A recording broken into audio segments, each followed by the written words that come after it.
예수님의 성탄과 재림을 사모하며 기다리는 대림절 넷째 주일, 네 번째 초인 만남과 화해, 사랑의 초가 환하게 켜져 있습니다. 오늘도 여김없이 여러분에게 질문으로 설교를 시작하겠습니다. 여러분은 하나님의 그 크고 놀라우신 사랑을 받으셨습니까? 아멘이십니까? 그렇다면 여러분들은 그 사랑을 받은 자로 하나님을 얼만큼 사랑하십니까? 여러분은 그 크신 하나님의 사랑을 언제 만나셨고 또 그 사랑을 어떻게 경험하며 살아가고 계십니까? 저는 소위 말하는 모태신앙입니다. 제 의지와 상관없이 어머니의 태중에 있을 때부터 또 지금까지 주일 예배를 빠지거나 교회를 떠난 적이 한 번도 없습니다. 부끄럽지만 정확하게 말씀드리면 대학생 시절에 탕자처럼 방황할 때 반항기가 한참 넘쳐서 어머니께서 깨우시는데 호통치시면서 깨우시는데 이불을 부여잡고 버티다가 딱 주일 예배 한번 빠져본 적이 있습니다. 철없던 대학생 시절 때요. 그런 흑역사가 있습니다. 지금은 제가 왜 그랬을까라는 후회도 되어지는데요. 생각해보면 철이 없었고 신앙이 미숙했었던 것 같습니다. 그래서 지금도 후회스럽고 또 여러분에게 이렇게 말하기가 참 부끄럽기까지 합니다. 그렇지만 분명한 사실은 저는 말로 다할 수 없는 그 크신 하나님의 사랑과 은혜로 아직도 여전히 많이 부족하죠. 근데 저는 하나님의 일을 감당하는 목회자가 되었고 또 이렇게 신실하신 우리 하나님께서 주님의 뜻 안에서 세우시고 지금까지 지켜주시고 인도해 주신 우리 부산로 교회의 3대 담임 목사가 되도록 하나님께서 은혜를 주셨습니다. 저는 지난 한 주간 대림절 넷째 주일 설교를 준비하면서 독생자 예수님을 아낌없이 이 땅에 보내주신 하나님의 그 크신 사랑과 하늘 보좌를 버리시고 저와 여러분들을 구원하여 살려주시기 위해서 이 땅에 오실 뿐만 아니라 십자가에서 자신의 생명을 아낌없이 내어주신 우리 주 예수 그리스도의 크신 사랑과 은혜를 어떠한 말씀을 가지고 전해야 될까 고민하고 기도하던 중에 제가 청년 시절에 하나님을 만났고 하나님의 크신 사랑을 경험하게 되었던 오늘 말씀을 다시 묵상하게 되었습니다. 제가 어떻게 그 말씀으로 하나님을 만났는지는 잠시 후에 나누어 드리도록 하겠습니다. 우리 다시 한번 본문 1절과 2절 말씀을 함께 읽겠습니다. 모든 세리와 죄인들이 말씀을 들으러 예수 가까이 나오니 바리새인과 서기관들이 수군거려 이르되 이 사람이 예수님을 영접하고 음식을 같이 먹는다 하더라. 아멘. 여러분들 누가복음 15장에는 예수님의 세 가지 비유가 나옵니다. 잃어버린 양을 찾으러 가는 목자의 비유, 그리고 잃어버린 동전 한 드라크마를 찾은 여인의 비유가 나오죠. 그리고 집을 떠난 잃어버린 아들을 되찾은 아버지의 비유가 나옵니다. 세 가지 비유의 특징은 공통점은 잃어버렸다는 거죠. 잃어버린 것을 되찾은 사람의 감격과 기쁨에 대해서 소개를 하고 있는데요. 이 복음서를 기록한 저자인 누가는 먼저 이 비유를 전하시게 되었던 그 상황에 대해서 설명을 합니다. 예수님께서 말씀을 전하시는 그 은혜스러운 현장에 두 부류의 사람이 있었다는 거죠. 한 부류는 당시 사람들이 대부분의 사람들이 싫어했고 외면했던 세리와 죄인들이었습니다. 모든 사람들이 세리와 죄인들과 어울리는 것을 원하지 않았습니다. 여러분들이 먼저 기억하셔야 될 것은 종교 지도자만이 아니라 모든 사람들이 그 세리를 싫어했고 죄인들을 당연히 싫어했습니다. 그런데 그들은 예수님께 가까이 나와왔다라고 지금 성경은 분명하게 이야기를 하죠. 세리와 죄인들이 예수님께 왜 가까이 나왔습니까? 말씀을 들으러요. 이것이 참 중요합니다. 같은 현장, 같은 예수님 앞에 있는데 세리와 죄인들은 예수님의 말씀을 듣기 위해 예수님께 가까이 나아가죠. 또 다른 부류의 사람들은 누구입니까? 바리새인과 서기관들입니다. 그들은 예수님이 어떤 문제를 유발시키는지를 감시하기 위해서 보고 있는 거예요. 그리고 찾아낸 거죠. 이 예수라는 청년은 죄인을 영접하고 죄인과 어울리는 죄인들의 친구다라고 이야기를 했던 거예요.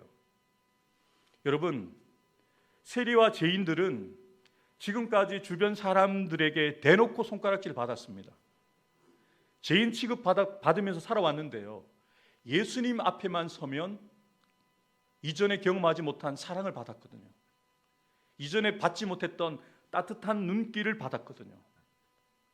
세리와 죄인들도 예수님께로 가면 존귀하게 여김을 받아서 무너져 있던 자존감이 회복될 뿐만 아니라 예수님께서 전해주시는 생명의 말씀을 통해서 세상이 줄 수 없는 참된 위로와 하늘 소망을 얻을 수 있었기에 그들은 더욱더 말씀을 삼아하는 마음으로 예수님 앞으로 더 가까이 나아왔던 것이죠. 그런데 반대편에 서 있던 종교 지도자들은 그들의 목적과 달랐죠. 예수님을 시기하였던 그들은 예수님을 감시하기 위해서, 예수님께 책을 잡기 위해 그곳에 있었습니다.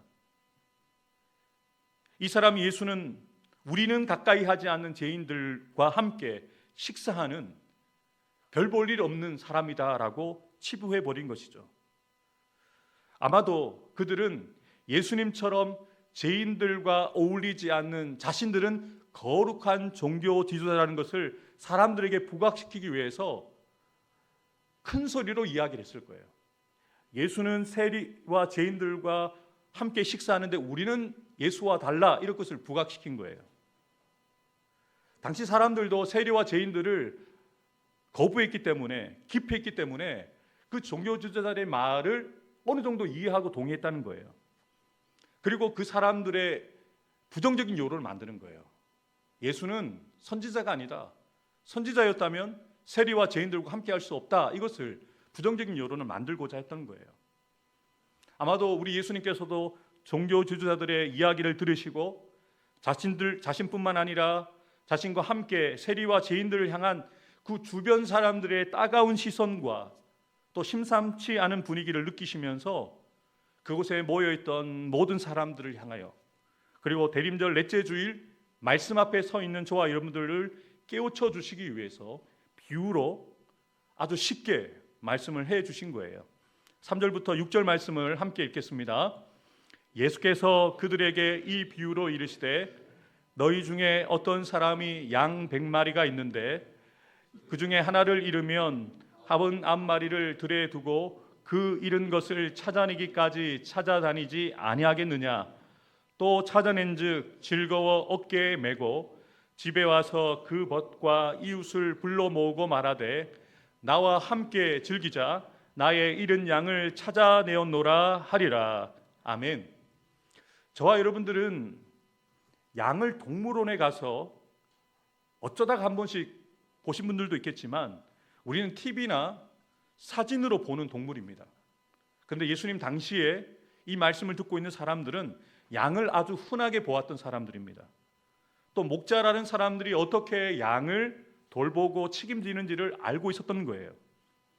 그래서 종교 지도자들과 함께했던 사람들을 이해시키기 위해서 그들이 쉽게 이해할 수 있는 목자와 양의 비유를 든 것이죠. 잃어버린 양 한 마리를 찾아다니는 목자의 비유를 말씀해 주신 거예요. 너희 중에 양 100마리가 있는데 그 중에 한 마리를 잃어버렸을 때 너희는 어떻게 할 거냐 질문을 던졌죠. 근데 여러분, 우리는 이해할 수 없는데 당시 사람들은 100마리 가운데 한 마리를 잃어버리면 99마리를 두고 한 마리를 찾아다니는 게 일반적인 상식이었습니다. 그러니까 그 사람들이 다 동의했다는 거죠. 집에 와서 또 그 양 한 마리를 찾은 것에 기쁨을 주체하지 못해서 친구들과 이웃들을 불러서 잔치를 벌였다는 거예요. 여러분, 조금 이상하지 않으십니까? 양 한 마리 구해왔다는 것, 찾아왔다는 것, 감사한 일이죠. 그래서 잔치를 벌일 일 정도가 될까요? 잔치를 벌이려면 돈을 써야 되잖아요. 사람을 구해낸 것도 아니고 가축 가운데 100마리 중에 한 마리를 찾아서 왔는데 잔치를 벌였다는 거예요. 저는 이해가 되지 않는 부분이었어요. 그런데 당시 유대 사람들의 입장에서 생각해 보면 양 한 마리는 엄청난 그들의 재산입니다. 그들의 생계와 연결되어 있기 때문에 이 비유는 말씀을 듣는 그들의 현실과 동떨어져 있지 않았습니다. 일상에서 자주 목격하는 현장이에요. 잃어버린 양을 찾아다니는 목자들이 그 주변에 많았다는 거예요. 그래서 이 비유를 통해서 사람들이 그렇죠, 잃은 양 한 마리를 찾는 목자는 그렇게 하죠 라고 모두가 동의했던 거예요. 그리고 당시에 그 양을 돌보는 일을 개인이 양을 돌볼 수 없어서 함께 공동 소유주가 되어서 목자가 양을 함께 쳤거든요. 그러니까 양 한 마리가 개인 소유이기도 하지만 공동 소유인 거예요. 그럼 잃어버린 목자의 책임이 되잖아요. 그러니까 목자가 그 양을 책임지기 위해서 끝까지 찾아낼 때까지 찾아냈다는 거예요. 예수님의 이 비유의 말씀을 오해하면, 그러면 목사님 한 마리를 찾기 위해서 99마리를 그냥 들판에 버려두고 갑니까? 이렇게 오해하실 수 있는데 아닙니다. 말씀드린 것처럼 대부분의 목자들은 함께 움직입니다. 한 사람이 잃어버린 양을 찾아다니면 나머지 양은 누가 돌볼까요? 다른 목자들이 돌보는 거예요. 그리고 아니면 자기 공동체 안에 있는 목자가 아닌 다른 사람에게 99마리의 양을 맡기고 양을 찾아다닌다는 거예요. 여러분, 왜 양 한 마리를 잃어버린 목자는 그 양을 찾을 때까지만 찾아야 했던 것일까요? 분명한 사실은, 이 정도는 저와 여러분들이 알고 있는 사실이죠. 양은요, 우리가 좋은 이미지로만 기억을 하는데 양은 순진하기보다 머리가 나쁩니다. 또 양은 자신 앞에 있는 것을 정확하게 볼 수 없을 만큼 시력이 좋지가 않아요. 그런데 양은 귀는 잘 듣습니다. 그래서 목자의 음성, 자신의 목자의 음성은 분별해낼 수가 있거든요. 그런데 양이 길을 잃어버렸다, 이것은 이렇게 이해될 수 있어요. 그 양을 그대로 내버려 두면 죽는다. 굶어서 죽든지, 맹수에게 잡혀 죽든지, 아니면 낭떠러지에서 떨어져서 죽든지. 양을 잃어버렸다는 것은 그 양이 죽을 수 있다는 거예요. 그래서 그 양을 주인 되어진, 소유주가 되어진 좋은 목자는 그 양을 살리기 위해서 길을 떠나는 거예요. 제가 사진 하나 띄워드렸는데 여러분 자주 보셨을 거예요. 양 한 마리 구해내려고 벼랑 끝에 서 있는 저 목자의 모습이 얼마나 위험해 보입니까? 잘못하면 자신도 죽을 수가 있습니다. 그런데 자신의 안위와 생명을 생각하지 않고 그 양의 생명을 구출해내기 위해서, 구원해내기 위해서 낭떠러지에 매달려서 그 양을 건져내는 거예요.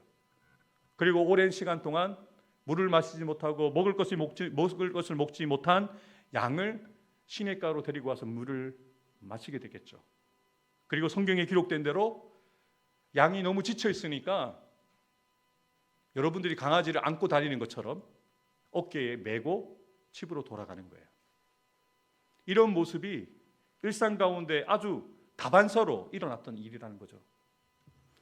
여러분, 목자는 양이 자신을 떠나면 생명의 위협을 경험하게 된다는 것을 너무나도 잘 알고 있는 거예요.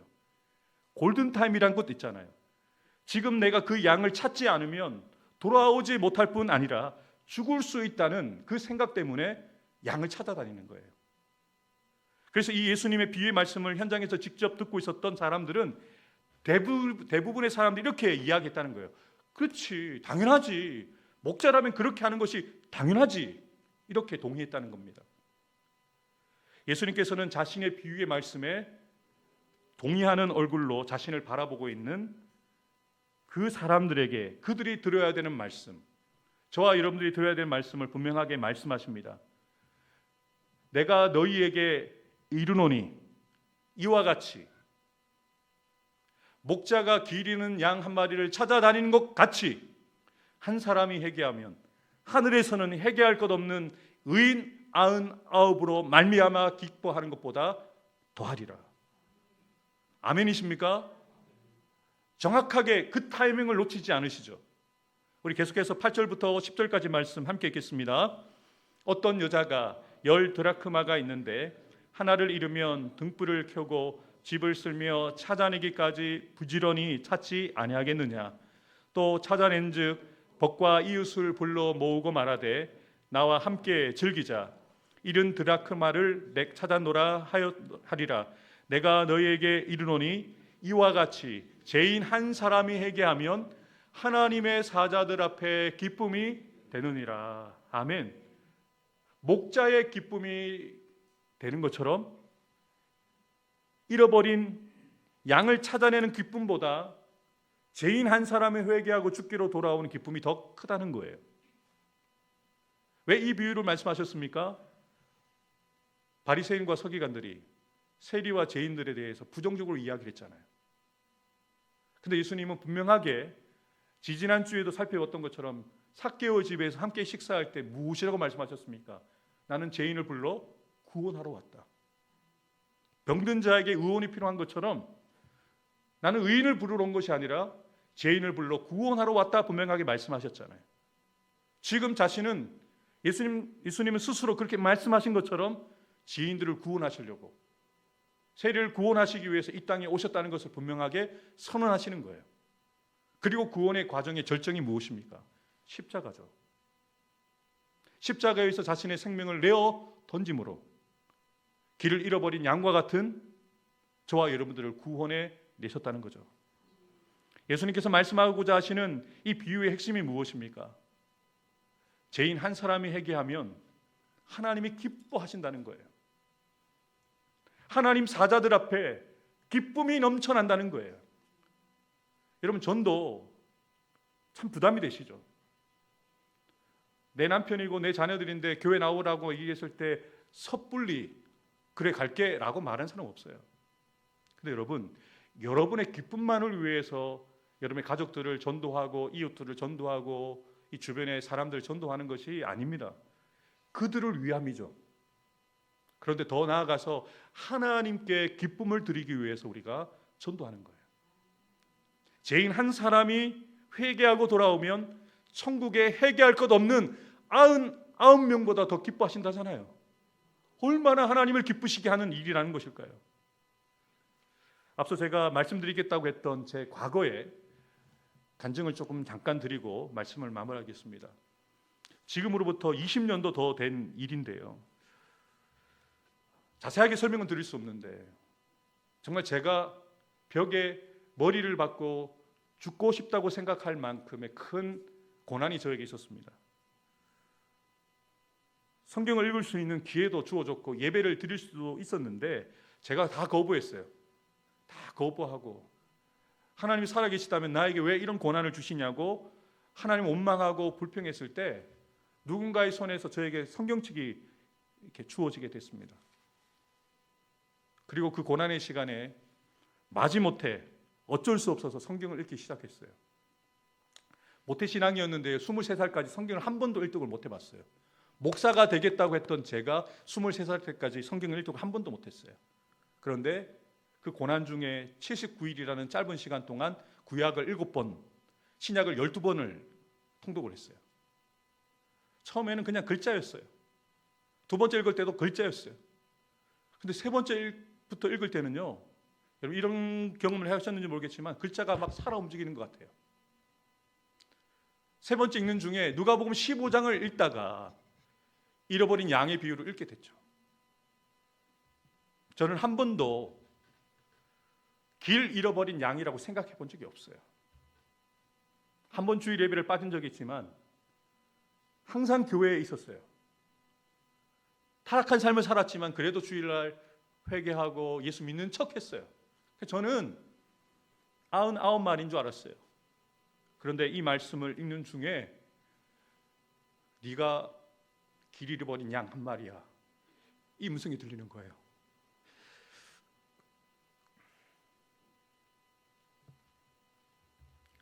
더 이상 성경을 읽을 수가 없었어요. 눈물이 나서요.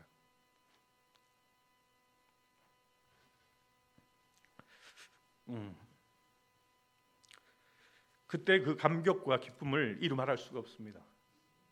그런데 참 안타까운 것은 그런 은혜를 받았는데 그 은혜를 잊고 산다는 거죠. 그래서 다시 설교를 준비하면서 이 본문을 묵상하는데 다시 그 감격이 기억나는 거예요. 네가 길 잃어버린 양 한 마리야. 너를 구원하기 위해서 내가 하늘 보좌를 버리고 왔어. 이 음성이 들리는 거죠. 저 말고도 누가복음 15장의 의미를 깊이 깨닫고 경험한 분이 마틴 루터였는데요. 그가 이렇게 이야기를 했어요. 신구약 성경 가운데 단 한 장만을 선택해야 한다면 나는 누가복음 15장을 선택할 것이다. 왜냐하면 누가복음 15장만 있으면 나는 예수 그리스도의 복음을 정확히 설명할 수 있다. 예수님이 목자이시잖아요.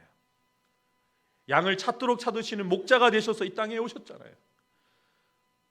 하나님이 인간의 몸을 입고 어떻게 이 땅에 오실 수가 있어요? 천지를 창조하시고 인간을 지으신 하나님이 어떻게 인간의 손에 죽으실 수가 있습니까? 이 말이 안 되는 일입니다. 그래서 우리는 너무나도 당연하게 받아들이고 그냥 아무런 느낌이나 감동 없이 성탄을 맞고 부활절을 맞습니다. 여러분, 하나님이 왜 그 하나밖에 없는 아들을 내어주시고 예수님은 그 하나밖에 없는 생명을 우리에게 내어주실 수밖에 없었습니까? 성경은 분명하게 이야기합니다. 하나님이 세상을 이처럼 사랑하사 독생자를 우리에게 주셨다. 여러분을 사랑하시기 때문에 독생자를 주셨다고 분명하게 선언합니다. 우리가 하나님 앞에 선한 일을 했기 때문이 아니죠. 우리가 여전히 아직 죄인 되었을 때, 여전히 철없고 여전히 하나님을 거부했던 죄인이었을 때 하나님께서 자신의 독생자를 우리를 위하여 보내실 뿐만 아니라 우리를 위해 죽으심으로 우리에 대한 자기의 사랑을 확실히 증명해 주셨다고 선언을 합니다. 우리 요한일서 4장 9절부터 12절까지 함께 읽겠습니다. 하나님의 사랑이 우리에게 이렇게 나타난 바 되었으니 하나님이 자기의 독생자를 세상에 보내심은 그로 말미암아 우리를 살리려 하심이라. 사랑은 여기 있으니 우리가 하나님을 사랑하는 것이 아니요 하나님이 우리를 사랑하사 우리 죄를 속하기 위하여 화목제물로 그 아들을 보내셨습니다. 사랑하는 자들아, 하나님이 이같이 우리를 사랑하셨은즉 우리도 서로 사랑하는 것이 마땅하도다. 어느 때나 하나님을 본 사람이 없으되 만일 우리가 서로 사랑하면 하나님이 우리 안에 거하시고 그의 사랑이 우리 안에 온전히 이루어지느니라. 아멘.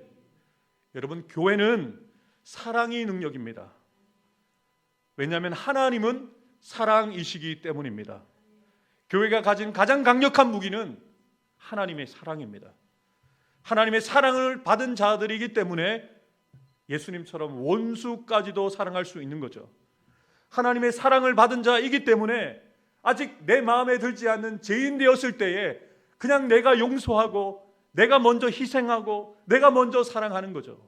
왜요? 하나님 사랑을 받았으니까요. 1만 달란트 빚을 탕감받았으니까요. 엄청난 그 죄의 빚을 탕감받았기에 그 감격과 기쁨으로 다른 이들을 용서하고 이해하고 사랑할 수가 있는 것이죠.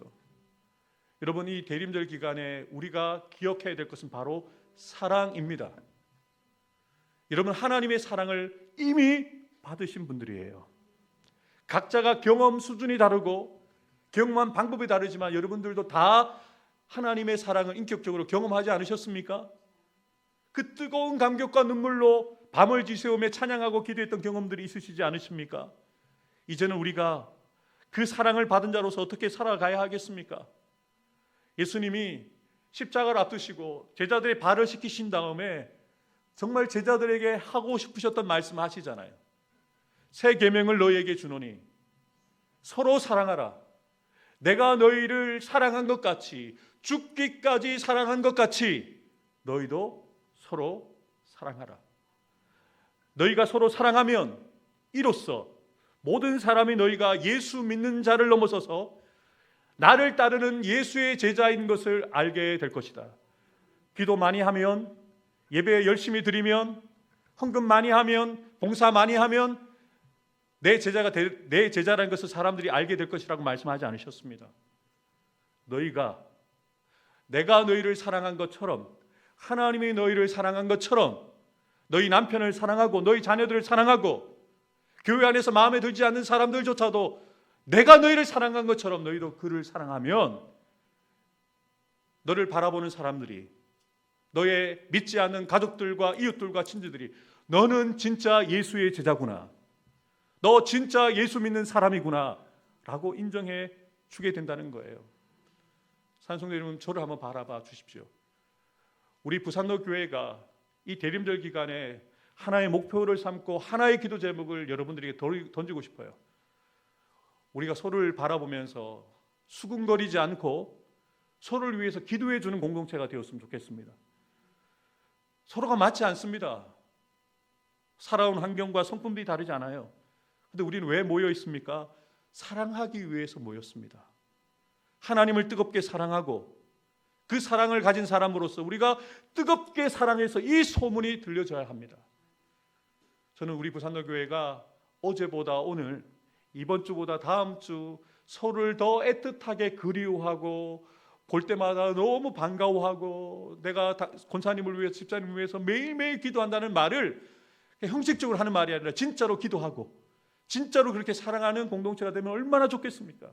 특별히 저와 여러분들은 하나님의 사랑을 먼저 받은 사람들이잖아요. 남편은 예수 믿지 않는 가족들은 그 사랑 모르기 때문에 그 사람이 우리를 그렇게 사랑해 줄 수가 없습니다. 누가 먼저 사랑해야 할까요? 여러분이 사랑하세요. 여러분이 이해하시고 여러분들이 그들을 위해서 축복해 주시고 그들을 위하여 중보해 주십시오. 그럴 때 하나님의 사랑이 우리를 통하여 나타난 바 되어진 것이죠. 예수님 우리를 어떻게 사랑하셨습니까?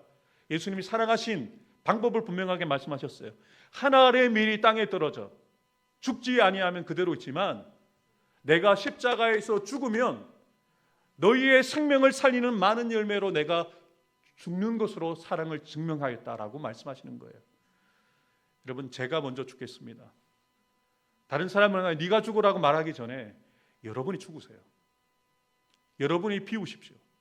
여러분의 고집 내려놓으시고 여러분의 생각 내려놓으시고 여러분의 감정 예수님의 십자가 앞에 내려놓고 내가 죽어 내 남편을 살리고 내가 죽어 내 자녀들을 살리고 내가 죽어 우리 교회를 살리고 성도들을 살리고 우리 부산로 교회가 십자가 앞에 세워진 교회가 되어 우리 교회가 죽어 예수의 생명이 많은 생명이 차고 넘치는 그 크신 하나님의 사랑 받은 성도와 교회가 될 뿐만 아니라 그 사랑을 우리끼리도 하지만 세상을 향하여 그 사랑을 전하는 저와 여러분들 되기를 주님의 이름으로 축복합니다.